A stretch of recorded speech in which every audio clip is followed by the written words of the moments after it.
আজকে 2026 সালের পবিত্র লাইলাতুল বারাত বা শবে বরাত। আজকে 3 ফেব্রুয়ারি 2026 মঙ্গলবার। আজকেই লাইলাতুল বারাত বা শবে বরাত। শবে বরাতের বিশেষ গুরুত্ব এবং ফজিলত রয়েছে। এই লাইলাতুল বারাতে আজকের রাতে আপনি কি কি আমল করবেন, কিভাবে করবেন, কত রাকাত নামাজ পড়বেন এবং কি কি আমল করে আপনি রাত্রিটা কাটাবেন এবং পরের দিন একটা রোজা রাখতে হয়, এই সব কিছু মিলে আজকে আমরা আলোচনা করব ইনশাআল্লাহ। লাইলাতুল বারাতের ফজিলত সম্পর্কে রাসূল করিম সাল্লাল্লাহু আলাইহি সাল্লাম হাদিসের মধ্যে ইরশাদ করেছেন, ইদা কানাত লাইলাতুন নিসফি মিন শাবান, যখন নিসফে শাবান তথা লাইলাতুল বারাত এসে যায়, আল্লাহ রাসূল বলেন, ফাকুমুল লাইলাহা, তখন তোমরা রাতের বেলায় জাগরণ করো, কিয়ামুল লাইল করো এবং এখানে তোমরা ইবাদত করো, অসুমু ইয়াউমাহা, এবং পরের দিন তোমরা একটা রোজা রাখো।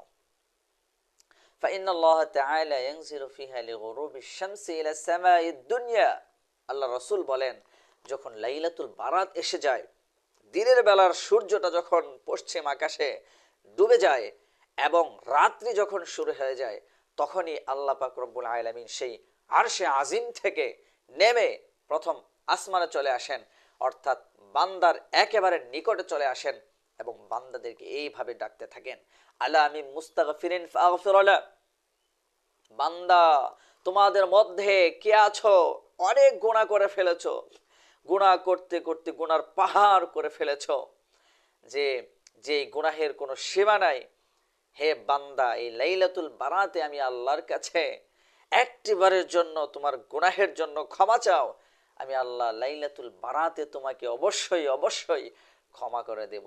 সুবহানাল্লাহ। এরপর আল্লাহ ডাকতে থাকেন, আলা আমি মুস্তারজিকিন ফারজুকাহু, তোমাদের মধ্যে কে আছো রিজিক প্রত্যাশী, রিজিকের অভাবে ভুগছ, সংসারের মধ্যে সংকট, সংসারের মধ্যে অভাব, পরিবারকে খাবার ভরণ পোষণ দিতে পারছ না, ঋণ করে ফেলেছ অনেক, সংসারের অভাব থেকে মুক্তির জন্য লাইলাতুল বারাতে আমি আল্লাহর কাছে একটু চাও, একটু কাকুতি মিনতি করো, আমি আল্লাহ তোমাকে রিজিকের অভাব দূর করে দেব। সুবহানাল্লাহ। এরপরে আল্লাহ তাআলা এভাবে ডাকতে থাকেন, আলা আমি মুবতালান ফাউআফিয়াহু ফিহি, বান্দা তোমাদের মধ্যে কে আছো বড় বিমারিতে আক্রান্ত, বড় ব্যাধিতে আক্রান্ত, বড় রোগে আক্রান্ত, যেই রোগ থেকে শিফা পাচ্ছ না কোনোভাবেই, ডাক্তার শিফা দিতে পারছে না, কবিরাজ পাচ্ছে না, বান্দা তুমি লাইলাতুল বারাতে আমি আল্লাহর কাছে কিছু চাও, আমি আল্লাহর কাছে রোগ থেকে মুক্তি চাও, আমি আল্লাহ তোমাকে এই রোগ থেকে মুক্ত করে দেব। সুবহানাল্লাহ।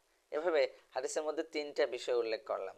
এভাবে আল্লাহ তাআলা বিভিন্ন বিষয় বলে বলে লাইলাতুল বারাতে বান্দাদেরকে ডাকতে থাকেন। আর এই ডাকে সাড়া দিয়ে যারা লাইলাতুল বারাতে আল্লাহর কাছে 2টা হাত তুলে 2 চোখের পানি ফেলে 2টা বিষয় আল্লাহর কাছে চায়, এরা সফল কাম হয়ে যায়।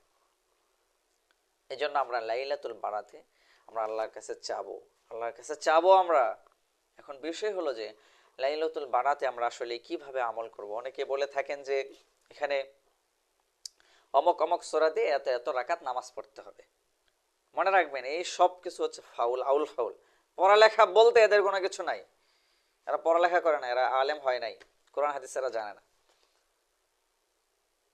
দেখেন কোরআনে আল্লাহ পাক রব্বুল আলামিন বলেছেন, ফাকরাউ মা তায়াসসারা মিনাল কোরআন, কোরআন থেকে আপনার যেখানে সহজ হয় সেখান থেকে আপনি পড়েন। আপনি নামাজের মধ্যে লাইলাতুল বারাতে আমরা নির্দিষ্ট কোনো সূরা পড়তে হবে এমনটি নাই, আপনি যে কোনো সূরা দিয়ে পড়তে পারেন। এখানে আপনাকে 2 রাকাত করে নামাজ আপনাকে পড়তে হবে। সলাতুল লাইলি মাসনা মাসনা, রাতের নামাজ হচ্ছে 2 রাকাত করে। সুতরাং আপনি এই লাইলাতুল বারাত বা শবে বরাতে আপনি 2 রাকাত করে নিয়ত করবেন। 2 রাকাতের মধ্যে, যেমন আমি একটু স্যাম্পল একটু ছোট্ট করে সংক্ষেপে বলছি, আপনি নিয়ত করে লাইলাতুল বারাতের নামাজ পড়ছি এটা নিয়ত করতে পারেন, অথবা শুধুমাত্র নফলের নিয়ত করতে পারেন, যে লাইলাতুল বারাতে 2 রাকাত নফল নামাজ পড়তেছি, আল্লাহু আকবার বলে হাত বেঁধে সানা, এরপর আউযুবিল্লাহ বিসমিল্লাহ, এরপর সূরাতুল ফাতিহা ওয়ালা দলিন পর্যন্ত পড়ে আপনি যে কোনো একটা সূরা পড়বেন, এরপর রুকু, এরপর সিজদা, এভাবে 1 রাকাত, এরপর আর 1 রাকাত পড়লেন, এভাবে আপনার 2 রাকাত নামাজ হয়ে গেল। এভাবে আপনার যতদূর সম্ভব হয় 2 রাকাত, 4 রাকাত, 8 রাকাত, 10 রাকাত পড়ে এরপর আপনি আল্লাহর কাছে মোনাজাত করলেন, আবার কিছুক্ষণ সময় তাসবিহ পড়লেন, সুবহানাল্লাহ, আলহামদুলিল্লাহ, আল্লাহু আকবার। এরপর কিছুক্ষণ সময় আপনি একটু আপনার মা বাবা অথবা দাদা দাদি যারা কবরস্থ হয়ে গেছে তাদের কবর পাশে গেলেন, একটু তাদের কবরটা জিয়ারত করলেন। এরপর হচ্ছে আপনার কোরআন তেলাওয়াত জানা থাকলে কিছুক্ষণ কোরআন তেলাওয়াত করলেন। এইভাবে কিন্তু আমাদের এই রাত্রিটা কাটাইতে হবে। এই রাতের বিশেষ নির্ধারিত কোনো আমল কিন্তু হাদিসে বলা হয় নাই। তবে যেহেতু লাইলাতুল বারাতে আপনি রাত জাগবেন, সেহেতু আরেকটা আমল আমি সাজেস্ট করি, সেটা হচ্ছে যে সলাতুত তাসবিহ। সলাতুত তাসবিহ আপনি এই রাতে পড়তে পারেন। সলাতুত তাসবিহ হলো বিশেষ একটা তাসবিহ, যেটা আপনাকে 300 বার পড়তে হবে। তাসবিহটা হলো সুবহানাল্লাহি আলহামদুলিল্লাহি ওয়ালা ইলাহা ইল্লাল্লাহু আল্লাহু আকবার। আমি আবার বলছি, সুবহানাল্লাহি আলহামদুলিল্লাহি ওয়ালা ইলাহা ইল্লাল্লাহু আল্লাহু আকবার। এই তাসবিহটা আপনাকে 300 বার নামাজের মধ্যে পড়তে হবে। ধরেন প্রথম রাকাত আপনি আল্লাহু আকবার বলে হাত বেঁধে সানা, এরপর আউযুবিল্লাহি বিসমিল্লাহ পড়ে, এরপর আপনি এখানে 15 বার তাসবিহটা পড়বেন। এরপর সূরা মিলানো শেষ, রুকুতে যাওয়ার আগে আপনি 10 বার পড়বেন, এই হলো 25 বার। এরপর রুকুতে গেলেন সুবহান রাব্বিয়াল আযীম 3 5 7 বেজোর সংখ্যায় পড়ে এখানে আপনি পড়লেন 10 বার, এই হলো 35 বার। রুকু থেকে উঠে সামি আল্লাহু লিমান হামিদাহ রব্বানা লাকাল হামদ, এখানে আপনি পড়বেন 10 বার, এ হচ্ছে 45 বার। এরপর আপনি সিজদাতে গিয়ে পড়বেন 10, এ হলো 55।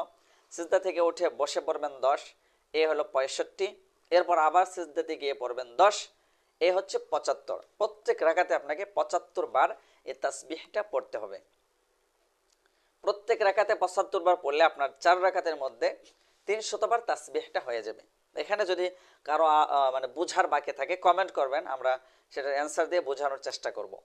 তাহলে সলাতুত তাসবিহটা আপনি আদায় করতে পারেন। সলাতুত তাসবিহের ফায়দা কি? ফায়দা হলো রাসূল করিম সাল্লাল্লাহু আলাইহি ওয়াসাল্লাম তার চাচাকে বলছেন, হে আমার চাচা আব্বাস, আপনি এই নামাজটা, আপনাকে একটা হাদিয়া দিতে চাই, একটা দান, একটা বকশিশ দিতে চাই। বলে কি?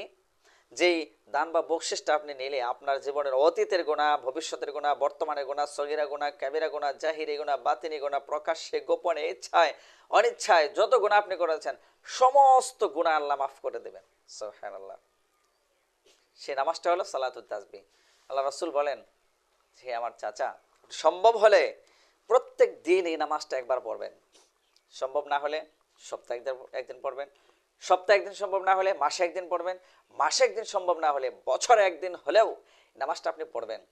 বছরে একবার না হলেও জীবনে একবার হলেও আপনাকে অবশ্যই নামাজটা আপনি পড়বেন। তো নামাজটা অনেক গুরুত্বপূর্ণ সালাতুত তাসবিহ। আমরা সালাতুত তাসবিহ নামাজটা আমরা পড়ার জন্য, এই রাতে পড়ার জন্য চেষ্টা করব ইনশাআল্লাহ। আর বিশেষ করে লাইলাতুল বারাতে আমাদের সমাজে যেটা হয় যে ধুমধাম খাবার আয়োজন করা হয়, হুজুর কিছুক্ষণ বয়ান করে, দীর্ঘ টাইম বয়ান করে, এভাবেই কেটে যায়। আমরা নামাজ ইবাদত বন্দি করার তেমন কোনো সুযোগ পাই না। এটা করা মোটেও উচিত হবে না। আমরা খেয়াল রাখবো যে এই রাতে ধুমধাম এত খাওয়া দাওয়া দরকার নাই। আমরা রোজা রাখার জন্য জাস্ট সাহারের জন্য অল্প একটু আয়োজন করব। তাও এটার পেছনে অতিরিক্ত সময়, অযথা সময় যেন নষ্ট না হয়। তো অনেকের প্রশ্ন জাগবে যে শবে বরাতের রোজা কয়টা? শবে বরাতের রোজা একটা। তবে এখানে আপনি একাধিক রাখতে পারেন। রাসূল করিম সাল্লাল্লাহু আলাইহি ওয়াসাল্লাম একাধিক রেখেছেন, হাদিসের মধ্যে পাওয়া যায়। তো আপনি রাখতে পারেন, তবে শবে বরাতের মূল রোজা কিন্তু একটাই।